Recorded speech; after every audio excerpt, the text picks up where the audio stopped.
Buenas noches, hermanos. Vamos a aprovechar el tiempo en esta tarde. ¿Tienen sus hojitas allá? ¿Sí? Aquí. Sí, claro, ahí están.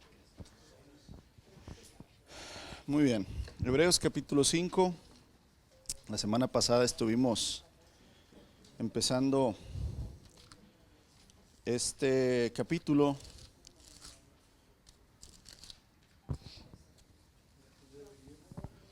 Vamos a tener un pequeño recuento de la semana pasada para tomar otra vez, ¿verdad?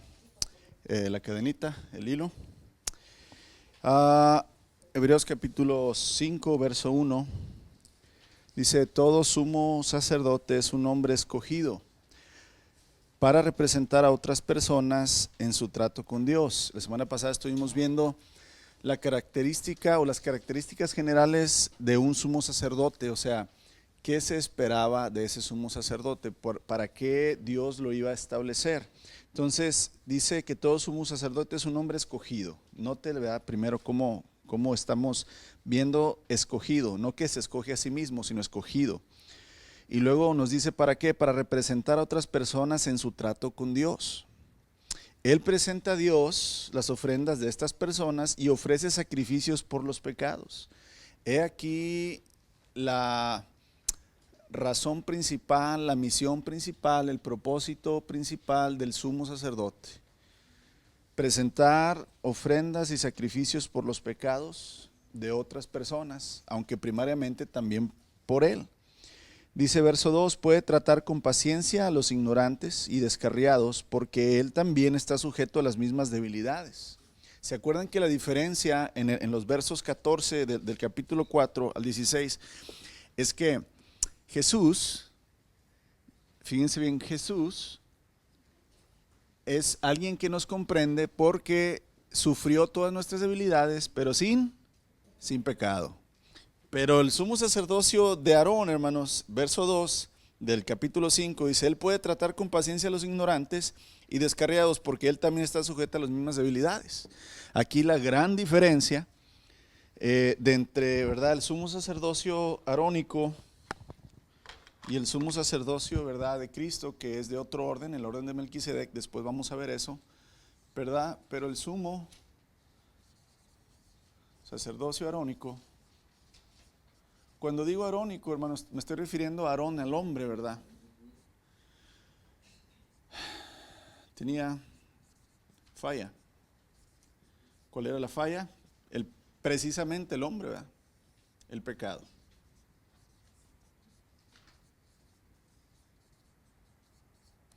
Ahora, el sumo sacerdocio de Cristo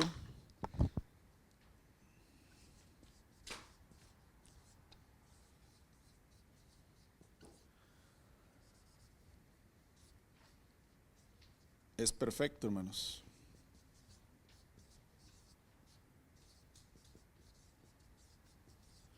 Porque es sin pecado.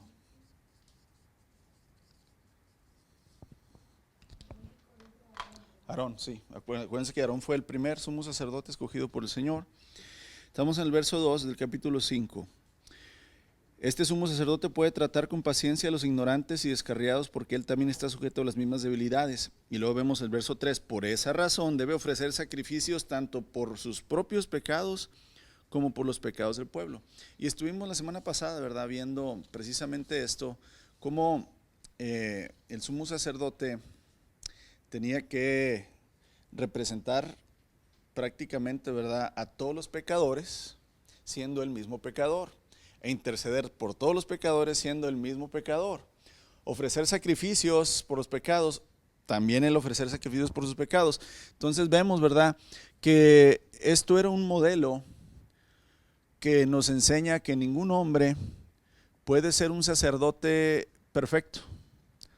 A través, ¿verdad?, de 1500 años, hermanos, prácticamente, ¿verdad?, se estuvo practicando el sumo sacerdocio arónico. 1500 años. Sumos sacerdotes sacrificaban año tras año, sacrificios primero por ellos mismos, sus pecados, y luego por el pueblo. Pero ya cuando llega el Señor Jesucristo, y esto es lo que está haciendo el escritor de Hebreos, haciendo la comparación para que entendamos, que ningún sacerdocio de hombre, hermanos, va a compararse con el sumo sacerdocio de Cristo Jesús, ¿sí? Ni Moisés, ni ningún profeta, ¿verdad? Ningún rey va a hacer la función, ningún apóstol, ningún pastor ahorita, ¿verdad? Va a ser la función del sumo sacerdocio del Señor Jesucristo. Hoy vamos a entrar en estos versos del capítulo 5, que es el verso 4, 5 y 6, y vamos a leerlos. Dice: y nadie puede llegar a ser sumo sacerdote solo porque desee tener ese honor. Tiene que ser llamado por Dios para ese trabajo, como sucedió con Aarón.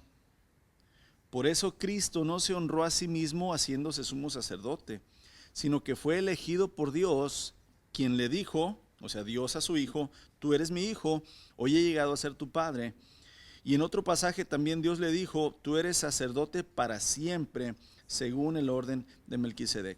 Entonces, acuérdense que estamos tratando de por qué enfatiza y remata tanto el escritor de Hebreos esto del sumo sacerdocio, de la supremacía de Cristo sobre profetas, sobre ángeles, sobre los sumos sacerdotes, porque acuérdense que es la religión judía, y el escritor de Hebreos quiere quitar de la mente y del corazón de los judíos esa religión. Quiere quitar ya la figura, ¿verdad?, del sumo sacerdote, de los sacrificios, del cordero, ¿verdad?, que cada año se sacrificaba.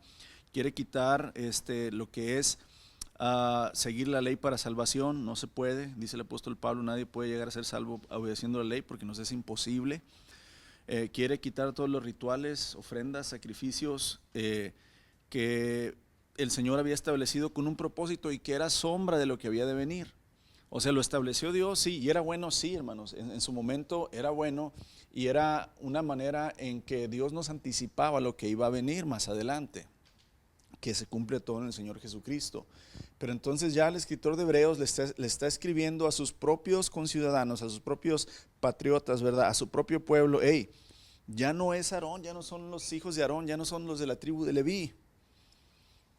Ellos tienen pecado. Cristo es el sumo sacerdocio sin pecado.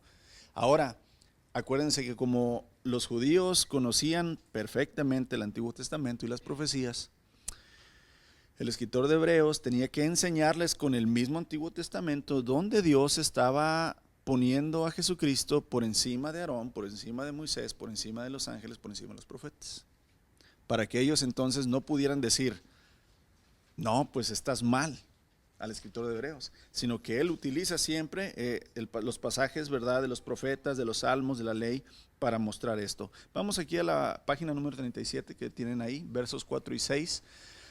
Cumplimiento del oficio del sumo sacerdote.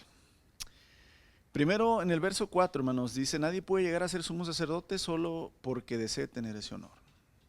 Aquí se nos está hablando de un llamado, ¿sí? Un llamado que ahorita vamos a ver un poquito más amplio.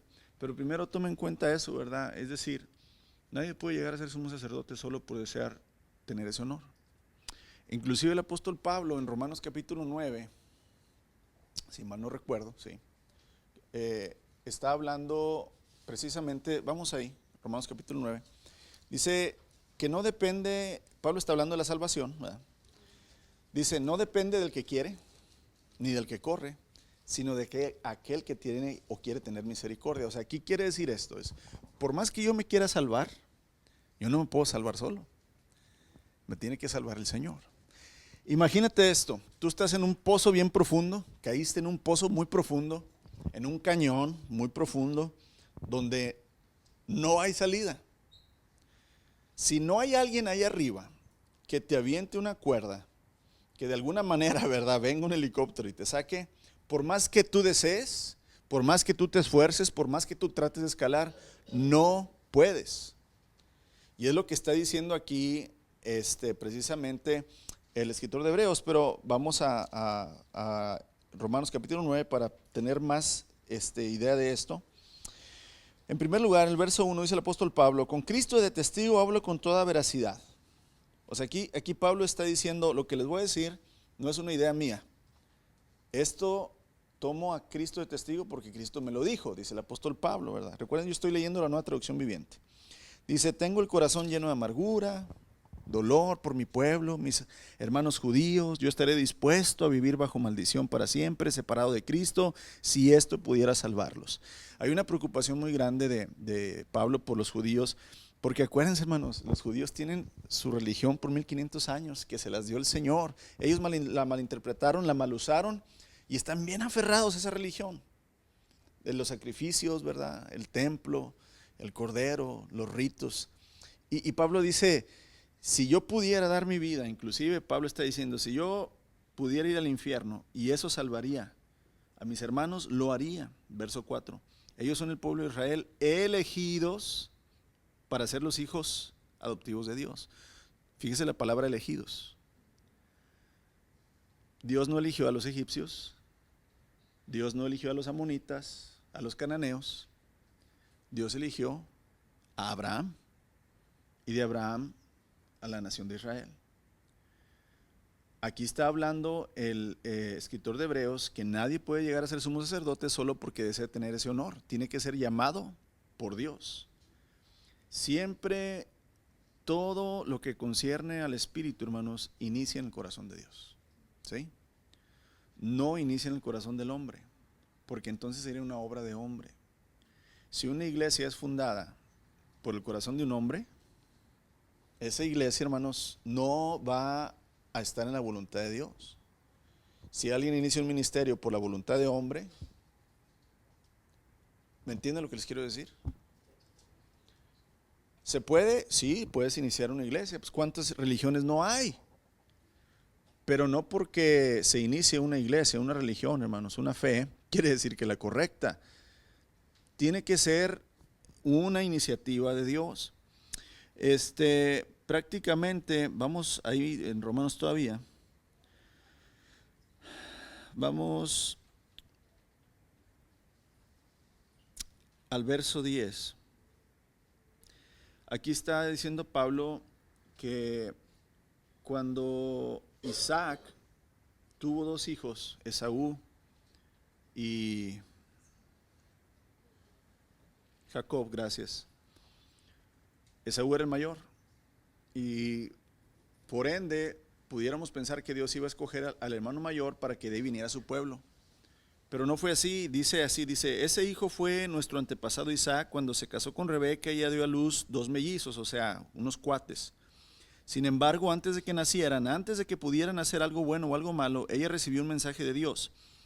Esto demuestra que Dios elige a la gente según sus propósitos. Otra vez estamos hablando de elección.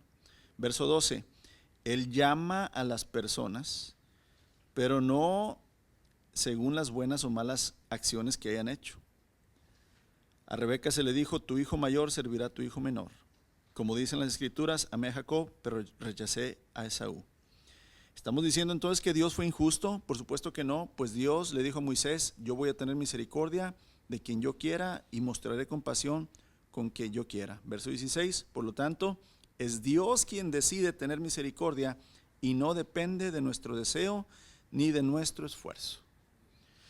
Entonces, aquí para entender esto, ¿verdad? Todos los sumos sacerdotes, hermanos, bueno, la mayoría de los sumos sacerdotes que hubo en Israel fueron llamados por Dios. Siempre hay la excepción. Por ejemplo, para el tiempo del Señor Jesucristo había dos sumos sacerdotes, ¿verdad? Anás y Caifás. Y no habían sido llamados precisamente por el Señor, sino fue más la cuestión política con los romanos, ¿verdad? El poder ya estaba muy corrompido, hermanos, todo lo que es el templo. Acuérdense que cuando el Señor Jesucristo fue al templo, Él dos ocasiones, en un enojo santo, no insultó, les dijo la verdad a los que estaban en el templo. Acuérdense que les volteó las mesas donde hacían el cambio. Para que usted fuera a dar una ofrenda al templo en Jerusalén, usted tenía que comprar moneda shekel. Shekel era la única moneda que se podía dar ofrendas en el templo. O sea, es como decir, usted no podía dar en dólares. Usted si llegaba a la iglesia, al templo en aquel tiempo, usted tenía que comprar con dólares, tenía que comprar shekeles. ¿Qué hacían los del templo, hermanos? Vendían mucho más caros los shekeles, ¿sí? Para ganar más dinero, ¿sí?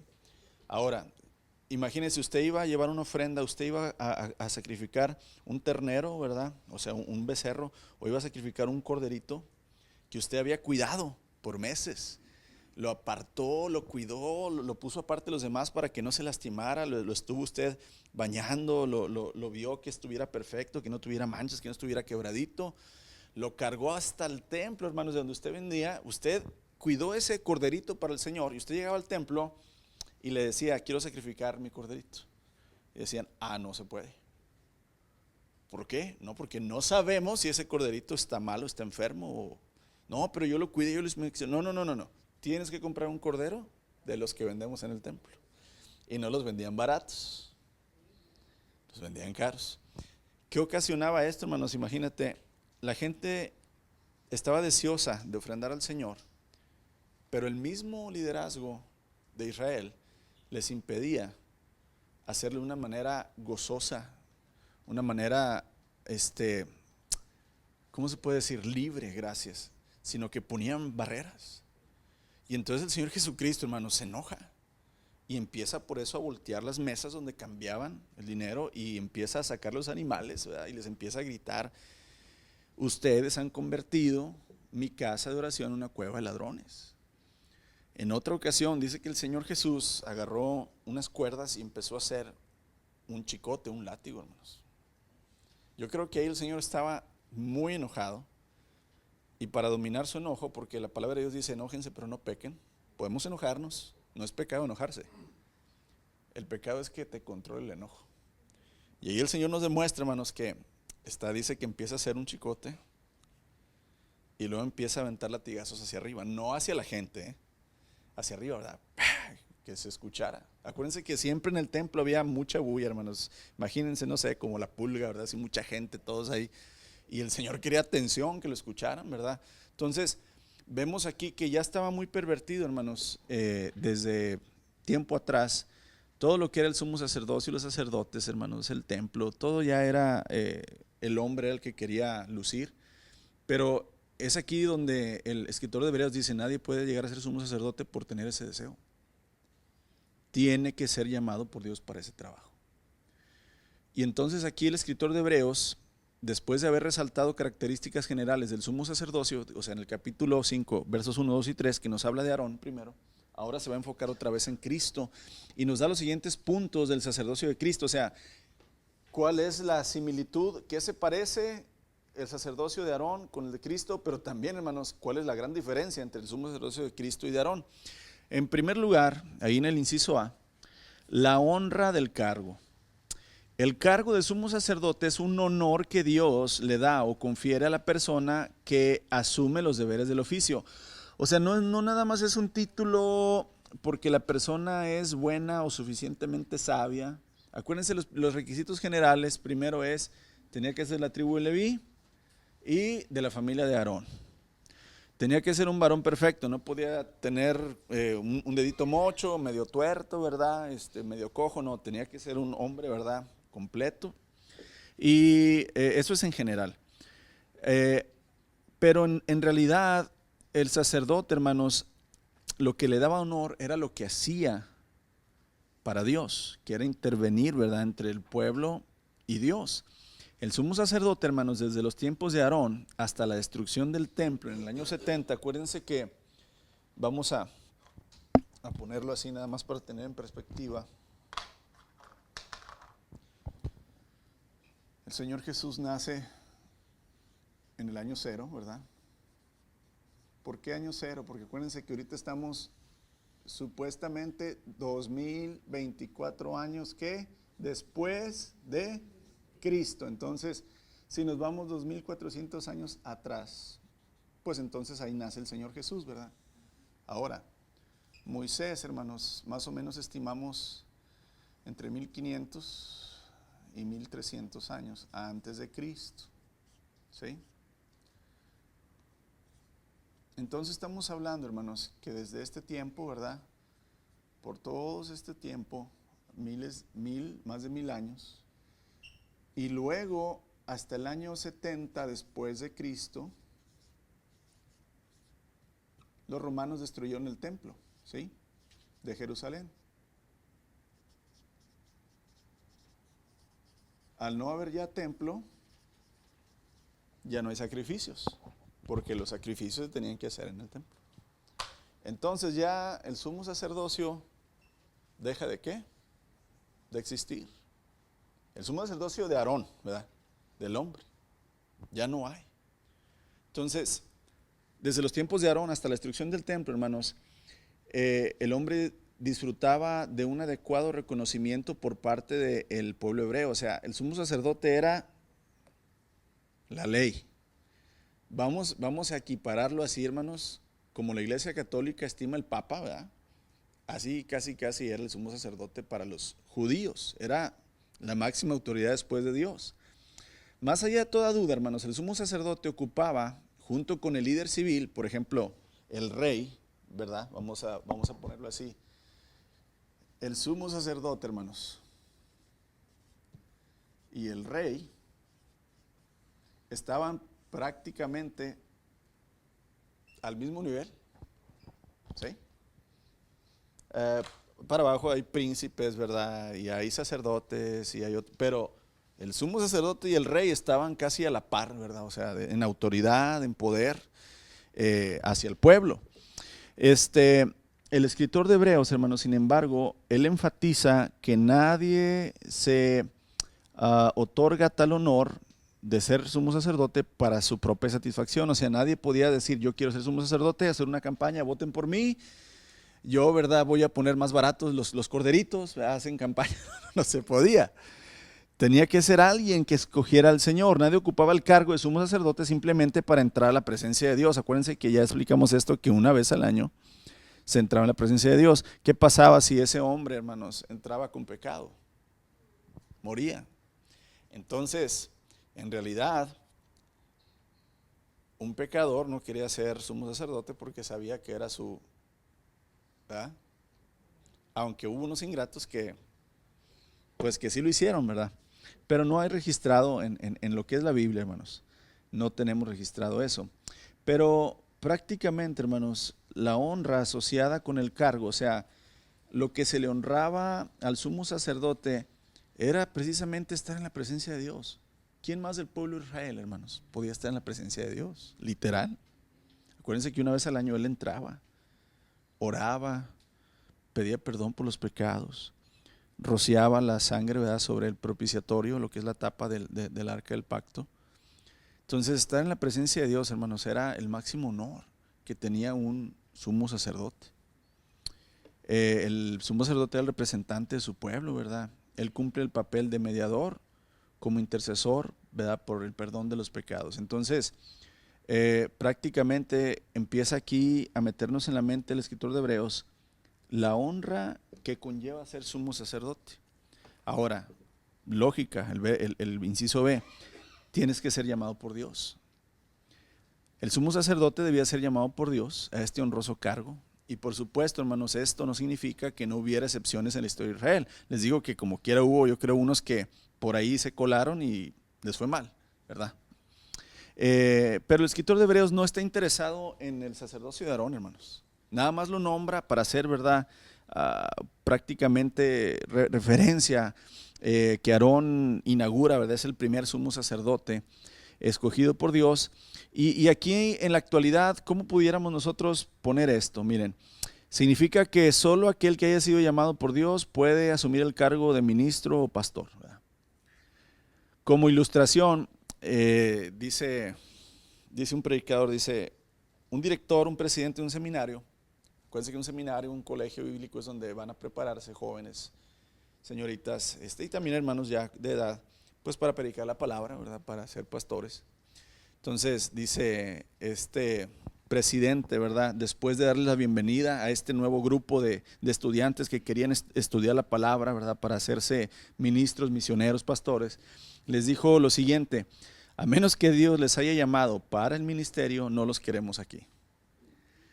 Y es muy cierto, porque miren, ¿cuántos de nosotros no queremos servir a Dios? Todos queremos servir a Dios. Bien.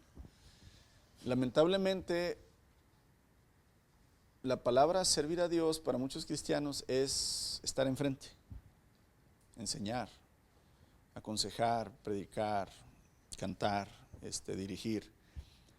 Y entonces hay mucho deseo de ir a seminarios, de ir a escuelas bíblicas para convertirse en un líder, ¿verdad? Pero cuando en realidad no es llamado el líder, hermanos, van a pasar muchas cosas que no deberían de pasar. Y aquí es donde yo siempre le digo a una persona, si el Señor te llamó al ministerio, lo que te va a sostener es el llamado, no tu capacidad que tienes para aguantar a la gente, desprecios, todo tipo de cuestiones, ¿verdad? De humillaciones. Eso no es lo que te va a hacer aguantar en un ministerio. Lo que te va a hacer aguantar en un ministerio es el llamado de Dios. Si Dios te llamó, hermanos, el Señor va a hacer que aguantes. Claro, si estás en su voluntad. Ahora, si no has sido llamado, y mira, una vez leyendo yo un libro de un gran predicador, dice que él, estoy hablando como en los años 70, dice que él cuando entró a la clase de ministerio pastoral, dice, el profesor nos dijo, el 80% de ustedes que se gradúe del seminario y que empiece a trabajar en la iglesia, dice, el 80% de ustedes va a renunciar al ministerio. Dice, y él dijo, el alumno dijo, no le creo, porque este hombre dice eso. Dice, entonces yo anoté en mi Biblia los nombres de todos los que entramos en mi generación. Dice, para ir yo después viendo si esto era verdad o no. Dice, bueno, dice, empezaron a pasar, por lo menos son 4 años, hermanos, que uno está en el seminario. Dice, para empezar, bueno, en esos 4 años saltaron algunos, ¿verdad? Dice, fui tachando yo los nombres. Dice, y luego ya graduamos y pues la mayoría fuimos al ministerio, pero de repente, ¿verdad? Unos se salían y se convertían en empresarios, otros renunciaban a sus puestos por frustración, otros, ¿verdad? Por pecado, bla, bla, bla. Dice, al final, hermanos, dice, solo estaba mi nombre y de otro compañero, como en 10 años, dice. Más de 30 y tantos, dice, habían, como dicen los tejanos, cuiteado. La pregunta es, ¿por qué? No han sido llamados a ese ministerio, ¿sí? Y aquí es lo que quiere enfatizar mucho el escritor de Hebreos, ¿verdad? El llamado de Dios. Y todo aquel, hermanos, que es elegido para un oficio sagrado, como lo es, ¿verdad? O lo fue, el sumo sacerdocio, debe ser llamado por Dios. Igualmente ahorita, ¿verdad? En las iglesias, ministros, pastores, hermanos, tienen que ser llamados por Dios, porque si no, hacen más daño que bien. De no ser así, el mismo que se constituye, ¿verdad?, un siervo de Dios por sí mismo, en lugar de servir a Dios, afrenta a Dios, hermanos, y es un estorbo para su pueblo. De esto tenemos varios ejemplos, por lo menos ahí con Moisés. Primero, Aarón y Miriam, su hermana, no estaban de acuerdo que nada más Moisés fuera el que estaba en la presencia de Dios.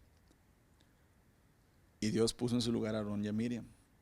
Después, ya les dije, yo le conté ya la vez pasada, que varios, no me acuerdo si eran 70 o algo así, ancianos de Israel decían, ¿por qué nada más Aarón y Moisés? Nosotros también. Y que Dios les dio un reto, traigan sus varas, pónganlas frente al tabernáculo, y la vara que reverdezca, esa es la que tiene la autoridad, y la vara que reverdeció fue la vara de Aarón. Otra vez el Señor diciendo, es que yo nomás lo llamé a él, no a ustedes.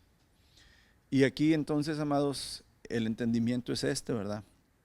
Cuando alguien no es llamado por Dios, en lugar de realmente servir a Dios, es una afrenta, o sea, vamos a llamarlo así, hermanos, va en contra de Dios. El Señor Jesucristo dice, el que conmigo no es, contra mí es.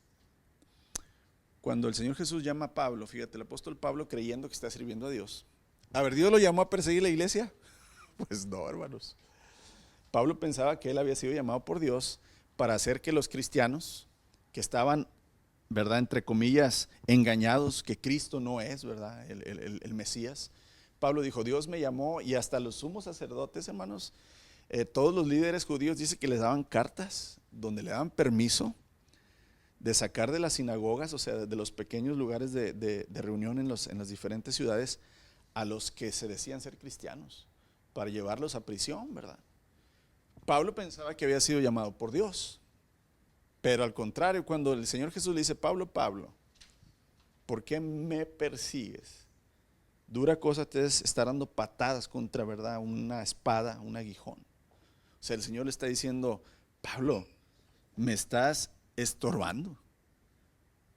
De igual manera, hermanos, alguien que no es llamado por Dios hace lo mismo. Estorba en lugar de bendecir, ¿verdad?, al pueblo de Dios. Entonces aquí es donde esta persona, hermanos, se convierte en un, ¿verdad?, en un espíritu orgulloso en vez de humilde, en un falso ministerio y en una visión equivocada de Dios. Si Dios no te ha llamado, entonces tú vas a distorsionar todo, hermanos, lo que es concerniente a Dios. Fíjate bien, si Dios no te ha llamado, entonces Dios no te va a dar la capacidad y el don para realizar ese ministerio. Fíjate bien. Si Dios no te da la capacidad y el don para realizar ese ministerio, ¿qué vas a hacer? Pues lo vas a regar. Porque se distorsiona toda tu visión de Dios. O sea, no vas a entender en realidad lo que Dios realmente quiere. Si no lo entiendes para ti mismo, menos, hermanos, para los que vas a guiar, ¿verdad?, a los que vas a servir. Ahora, otro inciso donde nos quiere enfocar el escritor de Hebreos, vamos al C, ¿verdad? Hay semejanzas en el sacerdocio arónico, pero también, hermanos, hay diferencias. Y aquí en los paralelos quiere decir, ¿verdad?, poder estar tomando ejemplos y viendo a los dos, Aarón y Cristo. Los paralelos son expresados en términos del cargo que se ocupa.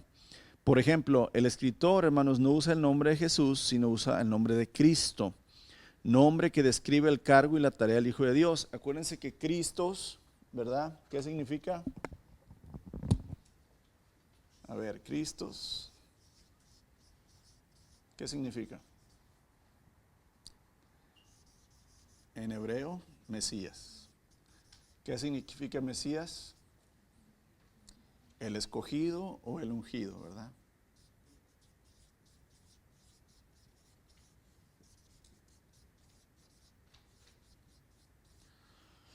¿Qué significa Jesús o Yeshua?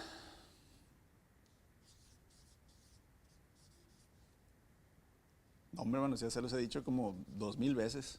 Les voy a dar un bibliazo. ¿Qué significa Yeshua? Más específicamente,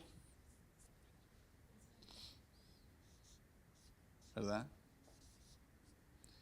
Yahweh es salvación. Eso es lo que significa Yeshua. Jehová es salvación. Yahweh es salvación. No nada más Salvador, ¿verdad?, sino ¿quién es el Salvador? Dios. Específicamente, ¿verdad?, Jesús, Yeshua, Yahweh es salvación, ¿sí? Cristo es Mesías, el escogido, el ungido. Entonces, cuando el escritor de Hebreos se refiere a Jesús, en cuanto al sacerdocio, no le dice Jesús, no le dice esto, sino le dice el ungido. Porque acuérdense que empieza con en el capítulo 5, perdón, en el verso 4, nadie llega a ser sumo sacerdote porque desea, sino que tiene que ser llamado por. Entonces, al usar el nombre Cristo, está diciéndonos, Él es el elegido, ¿verdad? Él es el escogido. Entonces, Cristo describe el cargo, el elegido. Y también nos habla, aquí lo acabamos de ver, ¿verdad?, donde estamos en Hebreos capítulo 5, hace referencia al Salmo, hermanos, donde dice: tú eres mi hijo y yo he llegado a ser tu padre, tú eres sacerdote para siempre, según el orden de Melquisedec. Entonces Dios le dice hijo y Dios le dice escogido, hermanos. Así como Aarón fue llamado y designado por Dios para servir como sumo sacerdote, también Cristo, hermanos, dice, Cristo tampoco tomó sobre sí la gloria de ser sumo sacerdote. O sea, Él no se puso a sí mismo. Él, obedeciendo al Señor, se hizo sumo sacerdote. Note que el término honra en Hebreos 5:4 es sinónimo de la palabra gloria. Sin embargo, la diferencia entre Aarón y, vamos a la otra página, ¿verdad?, y Cristo es muy profunda, hermanos. Aunque los dos fueron escogidos, sí, Dios escogió a Aarón como primer sumo sacerdote, ¿verdad?, Cristo es muy diferente, muy profunda la diferencia, puesto que Dios ha coronado a Cristo, al elegido, con gloria y honra como sumo sacerdote. Jesús no se autoproclamó el cargo de sumo sacerdote. ¿Se acuerdan cuando acusaban a Cristo, cuando en vida acusaban al Señor, que le decían, ¿tú eres el Hijo de Dios? ¿Tú eres el Cristo? Y el Señor decía, tú lo has dicho. No decía, yo lo he dicho. Dice, tú lo has dicho. Y es más, el Señor, cuando Él se refería a sí mismo, acuérdense que Él siempre usaba el Hijo del Hombre. Él no decía el Hijo de Dios, sino dice, y verán al Hijo del Hombre venir entre, ¿verdad?, las nubes. Y verán al Hijo del Hombre. Y cuando el Hijo del Hombre venga en su gloria, cuando Él se refería a sí mismo, siempre se refería, hermanos, a su humanidad.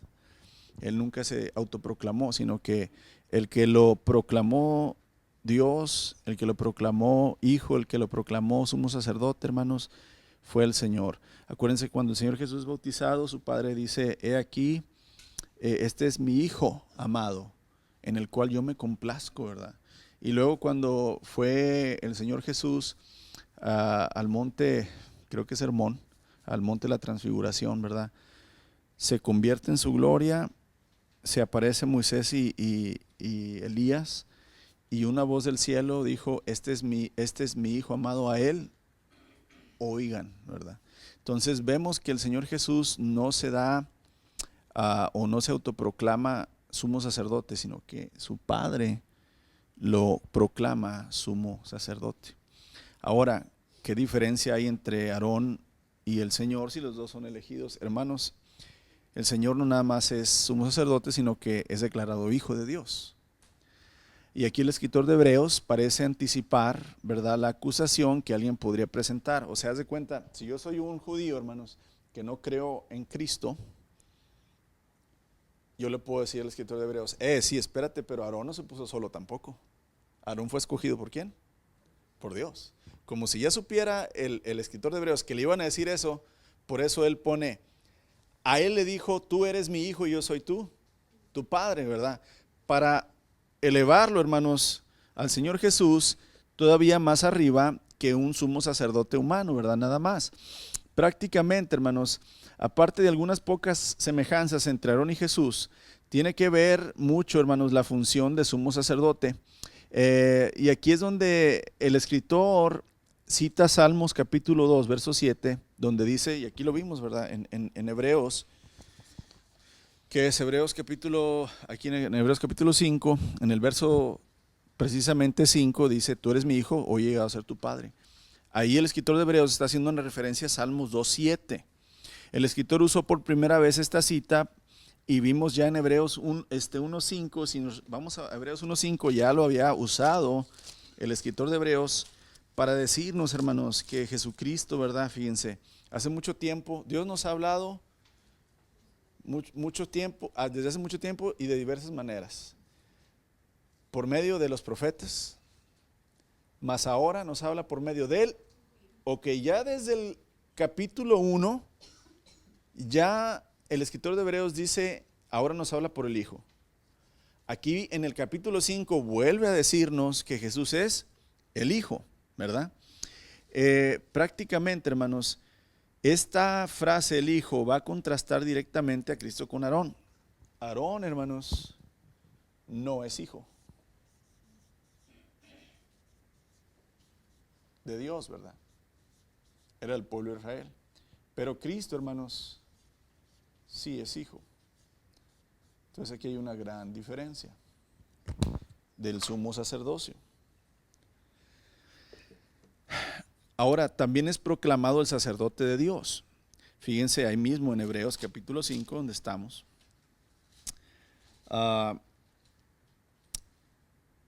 Dice en el verso 6, usa otro pasaje también del Salmos, tú eres sacerdote para siempre. A Aarón no le dijo, tú eres sacerdote para siempre, sino que le dijo, tu descendencia va a ser, ¿verdad?, una descendencia de sumos sacerdotes. Pero a Cristo le dice, tú eres sacerdote para siempre. La idea, hermanos, del rey sacerdote, Aparece en el Antiguo Testamento en varios lugares. La primera referencia que notamos se encuentra en Génesis 14:18. Cuando Abraham, hermanos, pelea contra los reyes, ¿verdad? Que habían saqueado donde vivía Lot, Sodoma, ¿verdad? Y vence a esos reyes y puede traer otra vez a todo el pueblo y puede rescatar a su sobrino y todas las riquezas.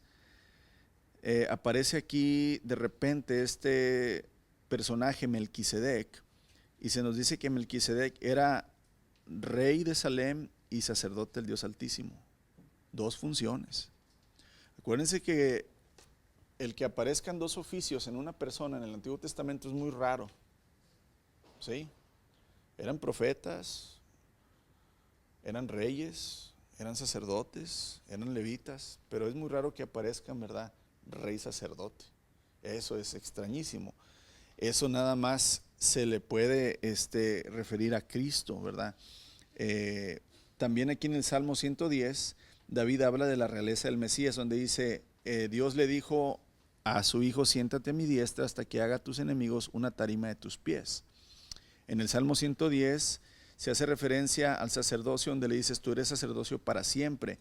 Entonces, prácticamente, hermanos, estamos viendo que al Señor Jesucristo no nada más, ¿verdad?, se le da el oficio de sumo sacerdote, se le da también, ¿verdad?, el título de hijo, se le da también el título de rey. Acuérdense que en los primeros capítulos de Hebreos vimos que Él es el profeta, ¿sí?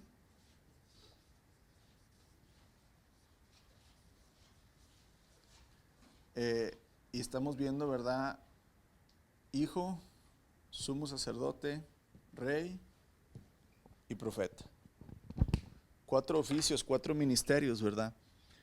Entonces, inclusive Zacarías escribe algo acerca del Señor Todopoderoso. Dice, Él edificará el templo del Señor y será revestido de majestad y se sentará en su trono y gobernará y Él será sacerdote en su trono.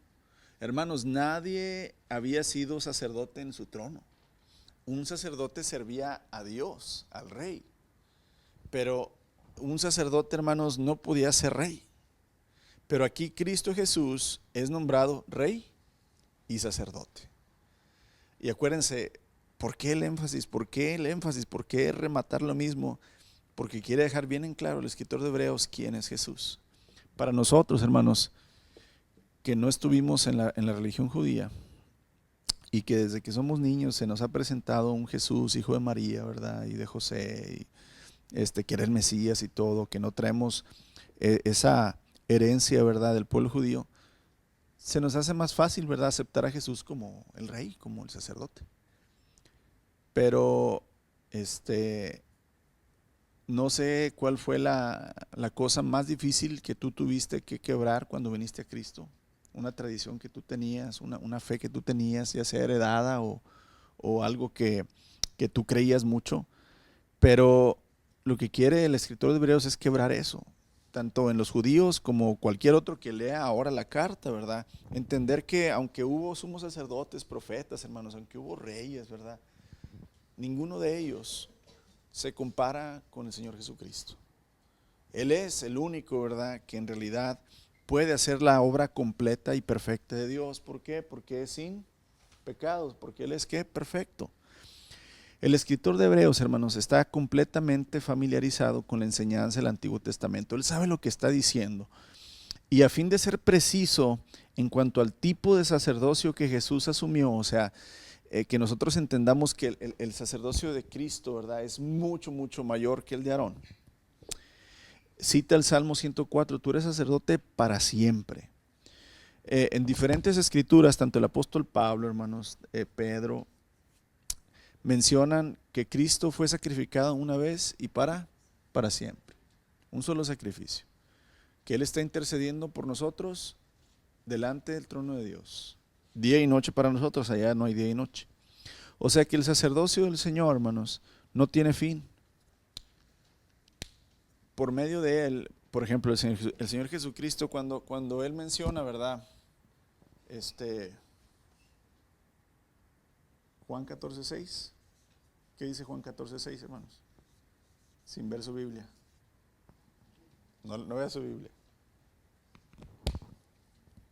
Yo soy el camino, la verdad y la vida. Y luego nota la siguiente frase. No dice nadie va al Padre, dice nadie viene al Padre si no es por mí.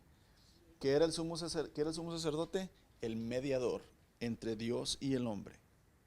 Entonces, el sumo sacerdocio del Señor tiene que ser un sacerdocio para siempre, porque es por medio de Él, hermanos, que vamos a estar delante de la presencia de Dios para siempre. ¿Sí? Y aquí es donde es muy diferente el sacerdocio arónico o del hombre al sacerdocio del Señor Jesús, de Cristo. Debemos notar que así como Dios se dirige a su Hijo, hermanos, en el Salmo 2:7, también se dirige a Él en el Salmo 110, 1 y 4, ¿verdad?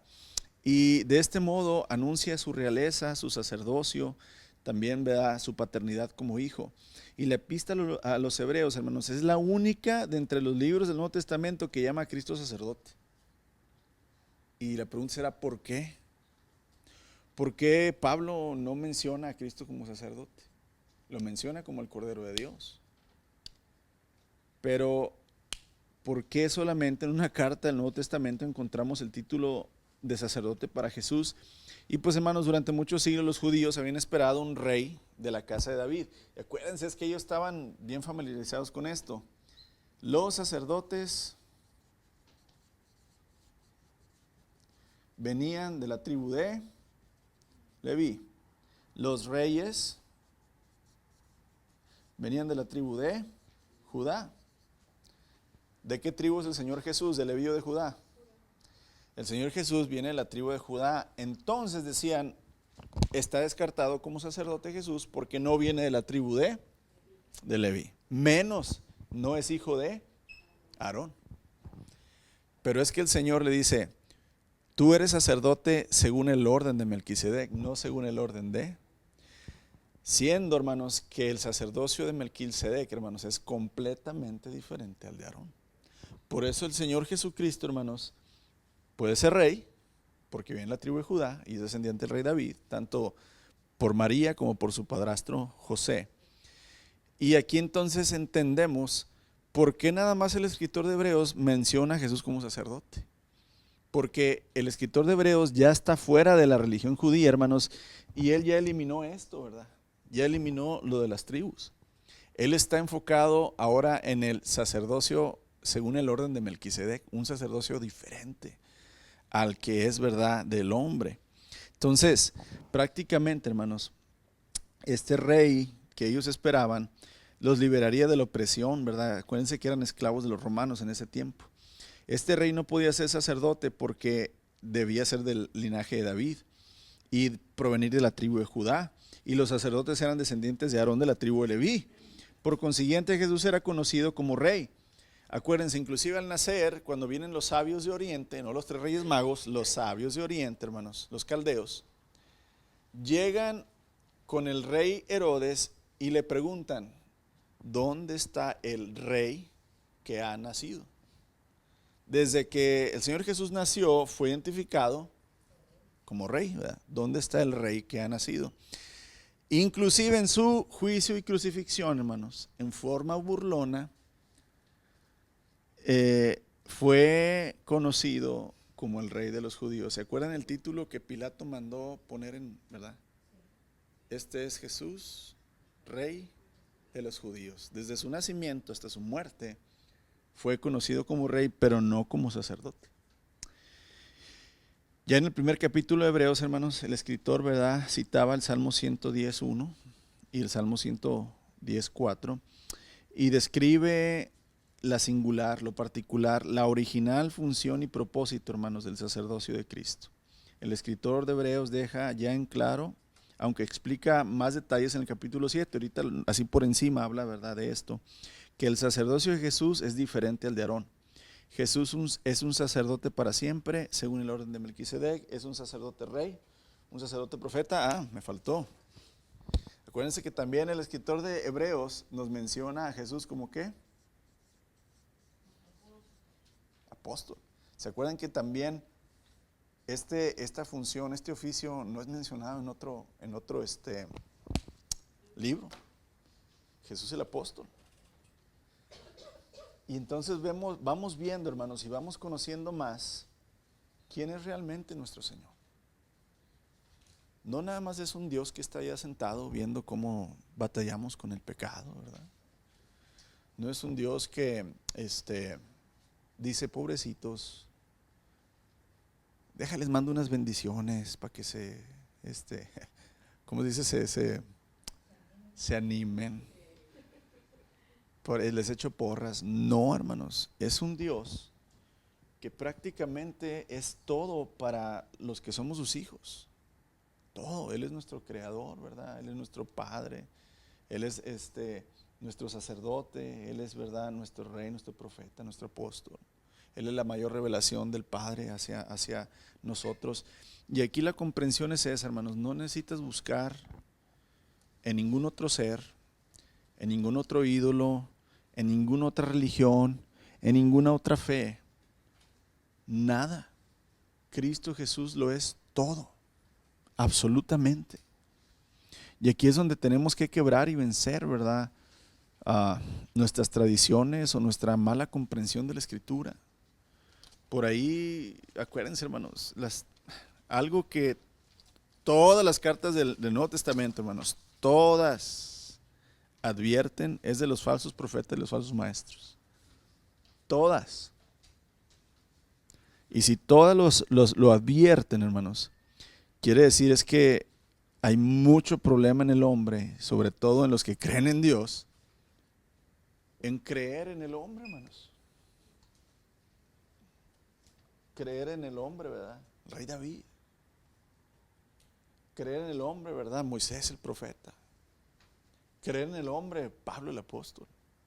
El apóstol Guillermo Maldonado. El apóstol Cash Luna. El apóstol, ¿verdad? Hermanos, es Cristo. No es un pastor quien te va a salvar, no es un apóstol, no es un profeta, no es un evangelista, hermanos, es Cristo Jesús. No es la religión lo que te va a salvar, ni siquiera es tu fe. Pablo, acuérdate lo que dice Pablo en Gálatas capítulo 2, verso 20, ¿verdad? Con Cristo estoy juntamente crucificado. Ya no vivo yo, mas Cristo vive en mí. Y luego lo siguiente, tienes que analizar esto. Y lo que ahora vivo en mi carne, o sea, lo que ahora estoy viviendo, no sé qué estás viviendo tú ahora, lo que ahora estoy viviendo, dice Pablo, lo vivo mediante la fe y nota, hermanos. Fíjate lo que dice, la fe del, no dice en él, del Hijo. Del Hijo. No, no dice, y lo que ahora vivo en la carne, lo vivo en la fe en el Hijo, sino en la fe del Hijo. Quiere decir, hermanos, que la fe del Hijo le fue dada ¿a quién? Y a todos los cristianos. Todos los cristianos. Note por qué. Pablo dice, no es por obras, para que nadie se gloríe. Si fuera por mi fe, que yo soy salvo, hermanos, entonces yo pudiera presumir, mi fe me salvó. Mi fe en Dios. Pero no es mi fe. Es la fe de Jesús en su Padre que me es dada. Y esa fe, hermanos, del Hijo es la que puedo vivir en mi carne todo lo que se presente. ¿Por qué, hermanos? Porque la fe del Hijo logra someter la voluntad. Acuérdate, el Hijo 3 veces en el mismo momento, ¿verdad? Padre, si en ti está que yo no pase, Señor, por esto. Señor, quítame este sufrimiento, pero que no se haga sino la tuya. La fe del Hijo, hermanos, hizo que el propio Hijo resucitara. Porque la fe del Hijo en su Padre, hermanos, porque tienes que entender, y les he dicho muchas veces, lo que hizo Jesús, hermanos, en la cruz lo hizo como hombre, ¿sí? Por eso murió, porque su vida estaba en la sangre y fue derramada. Porque si tú crees que Jesús hizo su sacrificio como Dios, un Dios no muere. Si era 100% Dios y 100% hombre. Pero tenemos que entender, hermanos, que Él se humilló a sí mismo tomando forma de siervo, ¿verdad? Se hizo semejante a los hombres, estando en la condición de hombre, se humilló a sí mismo, se hizo obediente hasta la muerte y muerte de cruz. Ahora, la fe del Hijo en el Padre, hermanos, es la que nos va a llevar a la gloria.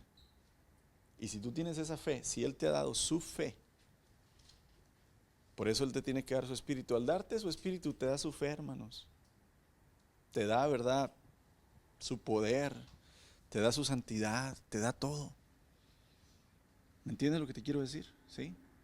No es la fe que tú tienes. A ver, ahí va. ¿Los mormones tienen fe en Dios? ¿En Jesús? Sí. ¿Los testigos de Jehová tienen fe en Dios? Sí. ¿Los católicos tienen fe en Dios? Sí. Los, ¿cómo se llaman los de Mahoma? ¿Los musulmanes tienen fe en Dios? Sí. ¿Su fe los va a salvar? No. ¿Los cristianos tienen fe en Dios? Sí. ¿Su fe los va a salvar? No. La fe de Cristo en nosotros. Esa es la que nos va a salvar. He ahí por eso, hermanos, que tenemos que conocer al Hijo. Y por eso Pablo les decía a los Gálatas, sufro dolores de parto como de parto hasta que Cristo sea formado en vosotros. Hasta que aprendan a pensar, a creer, a amar, a perdonar, a sentir como Cristo. Por eso Pablo dice, imítenme a mí, como yo imito a Cristo. Y aquí esa es la idea, amados. Y como vimos el domingo, y aunque Pablo imitaba a Cristo, Pablo dijo, no lo he alcanzado, todavía no llego a la meta, pero sigo adelante. Esa es la idea con nosotros, ¿verdad? Entender quién es nuestro Señor, entender qué es lo que hace nuestro Señor para con nosotros. Y entonces, ¿verdad? Vivir para Él. Nadie es como Él. Nadie se le puede comparar, ¿verdad? Nadie está a la altura.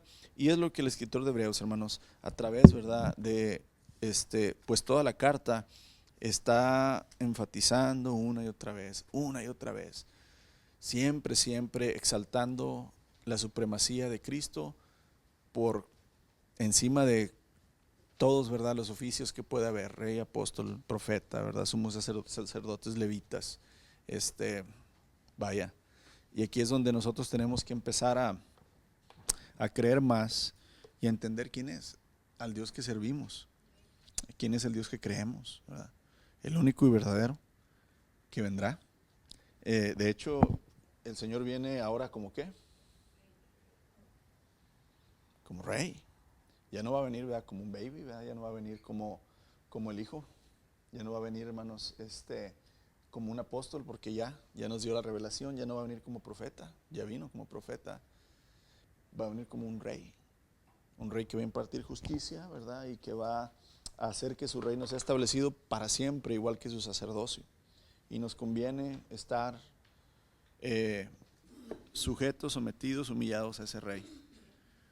Porque si no lo estamos, terrible será el castigo que merecemos para siempre, ¿verdad? En el infierno, separados de Dios. Pidámosle al Señor que podamos vivir en arrepentimiento, hermanos, todos los días de nuestra vida y en sujeción a Él, luchando por medio de la fe que Él nos ha dado, en que el día que Él venga nos encontrará velando y orando, no perfectos, pero velando y orando, listos para ser levantados y que Él termine su obra. Acuérdense el apóstol Pablo, con eso termino, donde dice, y estoy seguro, dice Pablo, que aquel que inició la obra en ustedes la perfeccionará hasta el final, hasta el día de Jesucristo. Y ahí es donde nosotros ya tenemos esa fe, hermanos. Señor, tú eres mi sacerdote, tú eres, Señor, aquel que intercede por mí. Yo tengo pecado, Señor, pero tú eres sin pecado, Señor. Y creer lo que leímos hace varias semanas, Hebreos 4, 14 al 16. Acerquémonos pues confiadamente al trono de la gracia, donde recibiremos, ¿verdad?, oportuno socorro, porque tenemos un sumo sacerdote que se puede compadecer de nosotros, porque ha pasado todas las debilidades, pero sin pecado. Podemos ir confiadamente y tendremos su gracia. Señor Jesús, gracias, Señor, porque ¿quién como tú, Señor, para salvarnos? ¿Quién como tú para guiarnos? ¿Quién como tú, Señor, para disciplinarnos? Tú, Señor, eres la sabiduría. Tú eres, Señor, la revelación del Padre. Tú eres la imagen visible, el Dios invisible, Señor. Tú, Señor, pues prácticamente eres todo, eres el Creador. Y te damos gracias porque en tu palabra te revelas y podemos por medio de tu Espíritu entender y comprender, Señor, quién eres y qué quieres, Señor, en nosotros. Ayúdanos a tener espíritus humildes, Señor, sometidos a ti. Ayúdanos a quebrar, Señor, las cosas que tenemos todavía como estorbos que nos impiden ir a ti, Señor. Ayúdanos a que tú, Señor, nos hagas entender, nos ablandes el corazón para ir hacia ti, Señor Jesucristo, y permanecer ahí. Gracias por mis hermanos, cada uno de ellos, Señor, tiene su lucha, al igual que yo. Todos tenemos, Señor, en el día a día aquel afán de vivir, Señor, pero permítenos siempre, como decía el apóstol Pablo, lo que ahora vivimos en la carne, vivirlo por medio de la fe que tú, Señor, has puesto en nosotros. Te alabamos, Señor Jesucristo, y bendecimos tu nombre, Señor, y te damos gracias por este momento. Oramos, Padre, en el nombre de Jesús. Amén. Dios los bendice, hermanos.